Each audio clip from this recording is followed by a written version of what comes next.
Okay, so our next section is going to be on the idea of performance culture. So, what I'm going to do is use an example of a performance strategy that I used at one of my companies. It was the Community Education Center, CEC. I think it's a pretty good example for you. So, let's start out with what are the elements of performance that would go into a performance appraisal. So here we have this idea of goals, goals of the company, of a particular uh, office location, facility, a function, a department. This is the what of performance. And then the second part of that would be the values, the shared values of the company, the how we get things done. A few comments on this.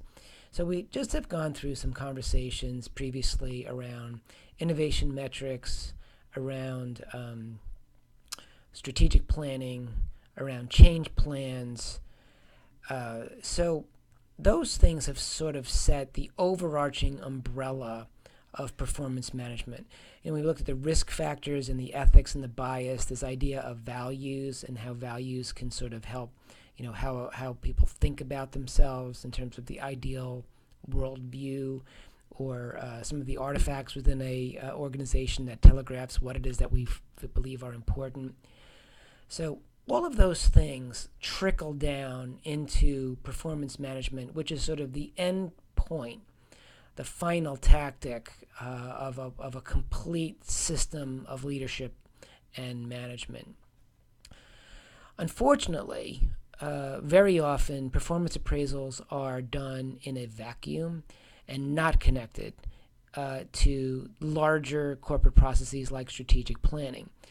And worse than that is you'll put supervisors in charge of performance appraisals who have little or no context with anything from the senior levels. So they end up using performance appraisals as a way of basically telling people how they're doing on tasks on the job, and it sort of can have a very micro and sometimes even negatively slanted way of being implemented. A lot of people hate going through their performance appraisal because of this. Is that there's not a lot of energy and vigor and positivity that comes out of it. But when performance management is all connected with all of these processes that we've been talking about, it actually can become a very positive exercise. So the goals are coming straight directly from a larger process than my job and shows how I contribute to the larger picture. And the values of how I act shows how I am the company, and I exude the same values of the company. So I'm going to start, breaking these two things down now into those two components. Now, goals. This was I found very interesting. When I was at Amex, we had three goal areas. We had employee goals, we had customer goals, and we had shareholder goals. Shareholder goals being 50% of our goal score, and employee and customer being 25 and 25 each. When I got over to CEC, which was a completely different business, I noticed there that they also had, while they hadn't really defined it in this way in their performance appraisals, but they actually had three things that resembled in an amazing way, the same thing that Amex did. So, program, CEC, by the way, was a place that owned for-profit jails. And so we had our incarcerated population with an emphasis on, actually, it was a very strong rehabilitation and treatment focus in the company. Program really was the program we delivered to our our customers, if you will, our residents, the ones who lived, in our facilities. How do we improve their lives, improve their skills, prepare them for life after incarceration? So this was the equivalent of the customer goal that we had at American Express. Very interesting. Plant was the efficiency about how we ran things. It was it could have been our I don't want to call it supply chain, but it was really how our use of equipment, our use of security, etc. So that was very much tied into what we called shareholder or financials, even at the Amex.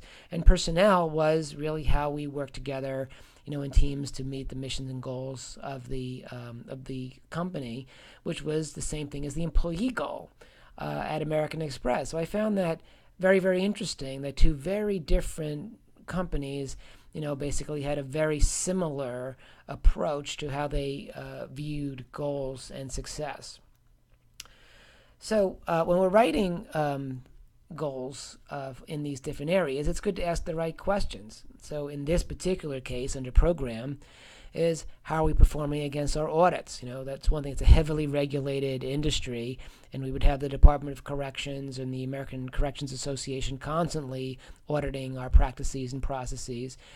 How about our resident outcomes? How are we doing? Are we doing right by our constituents? Are we consistent in our theoretical foundation? Meaning, are we practicing the right things for the benefit of our residents? For plant, how is security and safety? What kind of maintenance issues do we have? Do we see any risk factors? Is it clean? Are noise levels reasonable? Are we effectively using technology? Is our census and revenue where it should be? And those were all contractually driven. How is our performance against operating budget? And under personnel, are employees satisfied with their jobs? Are employees properly trained? How is employee turnover? Are leadership skills where they needed to be? So these questions really led to what are our goals? It's good to start with what do we mean by these things, right? And then how do we write goals and how do we all impact these goals? So, and we would sit down, and for each goal, the management team needs to ask questions for themselves, like how are we doing as a whole, as a facility? How can we improve our facility?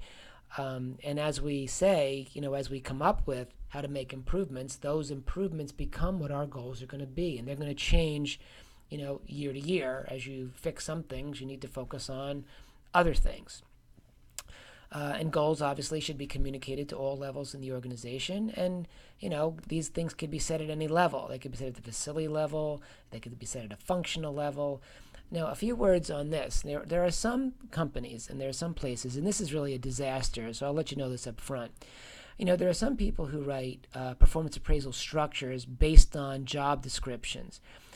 Job descriptions are not goals. Job descriptions are a basic overview of the roles and responsibilities of a job, which are basically used for one purpose and one purpose only. It's to orient people to their jobs. The job description doesn't necessarily have to change every year. In fact, it rarely changes unless you're going to do some major reorganization. But goals should change every year. So if you're in a place where performance appraisals are based on the job descriptions, you're probably in a pretty stale, stagnant environment that's not moving forward. And my guess is your employees are not overly motivated, is my guess. And that's just something for you to think about as you're looking at your own organizations. Now, goals versus shared values. Goals are things that we strive for and achieve, right? We achieve them. Once they're achieved, we create new goals and we move on. By contrast, values is what we would call evergreen. They do not or should not change. And they represent the behavioral code of all employees within the organization. You might see these change if you see a change in leadership at the very top. Maybe if the CEO leaves and they're trying to reinvent the company, they may come up with a different set of values, but that doesn't happen very often. And if it does happen often, that's usually a sign of a different problem within the organization. At CEC, this again was remarkably similar to the goals we had at Amex. We had about 5 or 6 at Amex and CEC. We had these 4 about treating people with dignity and courtesy and professionalism and integrity with highest ethical standards. and using good sense and judgment was one of them, and work ethic, our ability to be accountable and dependable and honest and taking pride in our work. Now, these things as standalones, it's very easy to say, well, my definition of respect and your definition of respect or integrity, or back and forth. It's very easy to kind of say, well, I don't agree with you. So for that reason, what we had to do is spend the time, and again, we did this at Amex, we did this at Novartis, we did this at CEC, is you have to take these subjective value words such as integrity, and you have to translate them. At CEC and all these places, we created what was called behavioral anchors. These were statements that defined what we perceive good behavior to be, and we gave numerous examples about what does integrity look like and what doesn't it look like. And we had it broken into categories of excellent behavior, excellent implementation of the value versus not satisfactory, and on a scale, the same way you would with goals, right? These were not definitions, they were examples, which we could continue to add examples, right? They were anchors, right? So that was very important. And the one thing we did at CEC, which we didn't do in the other places, is we actually created two versions of it, one for the non-exempt and non-management population, and we created one for the management population. If just in that particular environment, it made a lot of sense that integrity at the highest levels, at the facility directors level, was so different than the people down at, say, the corrections officer level. So that was it was appropriate there. These most performance appraisals have scales. Usually they're on a 4 or 5 point scale. At CEC, we had a 4-point scale going from distinguished and exceeds and meets. For both the goal rating and for the shared value rating. So they actually got 2 ratings, a G score and an L score. Amex worked the same way, Novartis worked the same way. So it's really the what and the how. As a point of reference here, when we look at these scales, it's very different. People, we sort of get in our head, what is a grade? When we think about what we do in school, and we have these A, B, C, D, F grades, A being outstanding, F being failure, C being in the middle. In educational circles, C usually means mediocre or bad. Interestingly, that is not the case in performance appraisals. So when we look at something like, what is an A really? In an A in an average course means that the student has met all of the expectations. They've handed in all the assignments. They've done well on all the tests. So a student getting an A is really meeting expectations. So employees, we have all of these levels. So all employees should target their performance, these things, and for them to meet all expectations, they're getting, in the case of CEC, a G2 and an L2, and there are 2 levels above that. There's the 3 and the 4. But interestingly, employees who meet standards on both the accomplishment and the behavioral areas in accordance with the shared values, they are valued employees. A G2L2 in CEC terms is actually A-level performance, right? If they've met all expectations, the middle grade, or whether it's a 4 or 5 point scale, that middle level that meet expectations is really like getting an A in school. The point there is there's no B, there's no B minus. If you're a B in the work world, then that's usually a sign of something that's a problem. So the people who stay are really people who are, getting an A, and or maybe an A plus if they get the 3, or maybe an A plus plus if they're getting, the level 4. But we can't be looking at people who meet expectations as somebody who is not valuable. And that's a very important thing. Too often people get the meet expectations and they walk out of the room feeling negative about their evaluation. And that's a bad thing. That would be that would be a failure of management and a failure of the system that you've set up. Meet expectations, they should be walking out with their heads up, held up high. Right? I'm going to skip a little bit here about how you actually write a performance appraisal. I will say that I'm not going to cover this slide, don't worry about it. But usually at the end of a performance appraisal, they'll talk about what are your areas of growth and development. That's pretty important. I will tell you that there are a lot of processes that are connected to the performance appraisal. Again, if we think about going back to the beginning of our conversations around strategic planning and change planning and innovation metrics and corporate values, there are many other systems that are associated with that in terms of the performance management process. So performance reviews. We would do a calibration process where everybody would be reviewed at the exact same time, and we would sort of calibrate who are our G4L4s or our G4L3s, or and kind of say, like, do we have a way of understanding who are our top 10 or 20% employees? What is the percentage of people who fall below meets expectation? So that would give us a picture of the strength of our organization, possibly give us insights into who might be some bench strength.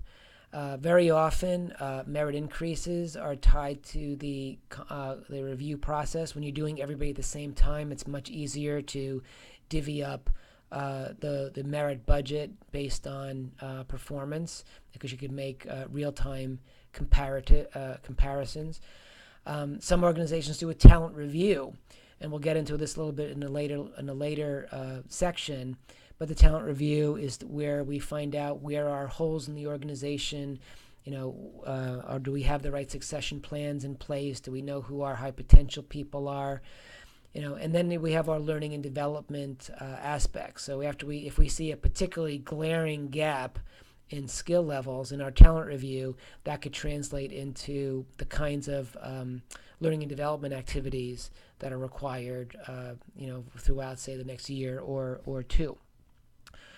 So that's pretty cool. I always like looking at the performance appraisal as boiling down to two things, in terms of the conversation, and I'll get a little bit into performance appraisal versus performance counseling, which I want to get to let me hold off on that for a second. Performance counseling. So a performance appraisal really should be, they've had the conversation about strategy. They've had the conversation around how they fit in with strategy. So really, your performance appraisal conversation should be quick, to the point, and should cover basically two things. One, what are your key contributions for the year? What did you give to this company, that helped us out? What are the 2 or 3 or 4 major things that you brought to us that added value? And employees want to hear that. I contributed. And the second thing they should be hearing is, what more can we do to build your skills, to develop you so you can contribute more and be a stronger contributor to the organization? Those are the two things, and that's really it. In terms of, those development areas could come from either from strengths, or they can come from weaknesses. And I never like using the word weakness. I actually use the word breakthrough opportunity, so that people could see we appreciate your contributions and we really look forward to your future contributions. Performance appraisal is very different from performance counseling. So performance counseling, or another version of that, would be called disciplinary action in some companies. Performance counseling is really when there is a true performance issue that must be dealt with. It's hurting the department, it's hurting the company, and it's coming in one of the defined areas, either goals or shared values. What's important about performance counseling? These are those very serious, this is not happening once a year, this is happening real time, at a point in time where the problem is recognized. Most important is define the issue. And when I say define the issue, it's what issue are we talking about? And in one or two, if you can't describe it in one or two words, customer service might be an example. Low sales might be an example. So it has to be easily articulated so that it be understood. If you can't describe it in a couple words, that means you, the manager, don't know what you're talking about. So how can possibly the employee know what you're talking about?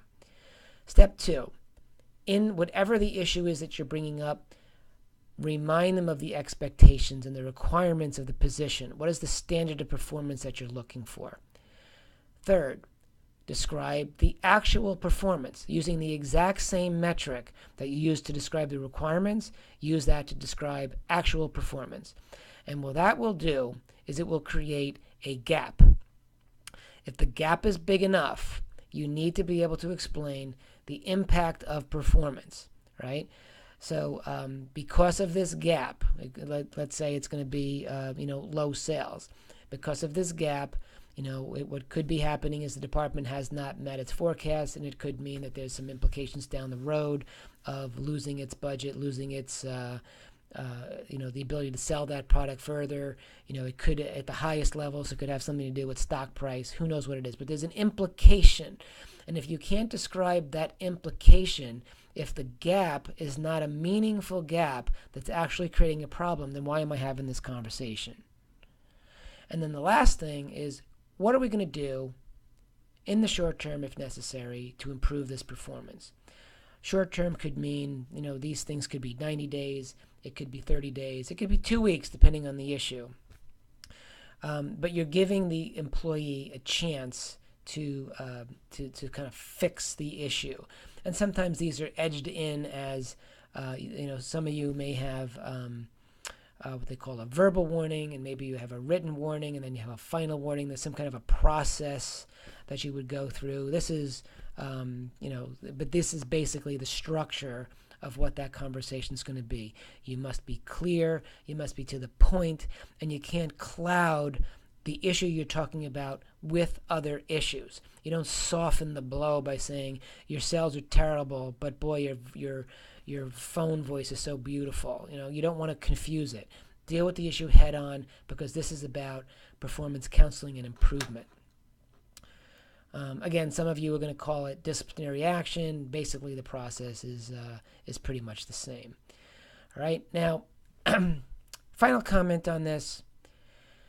I could tell you that if you are doing performance management correct, and I'm saying this is the appraisal process that starts at the strategic process, and you're actually doing what I said, covering the 2 main points of accomplishments and feedback on growth and development. If you're doing this right, and I've seen this with my own eyes, employees will actually look forward to it. They will look forward to doing their self-appraisal because they're going to know this is a positive conversation where I'm going to feel appreciated and recognized for my efforts. This can work well if implemented well. Okay, so I'm going to leave it at this. It's, again, this is a very important topic, and I hope this was useful for you, and I look forward to our continuing conversations on this.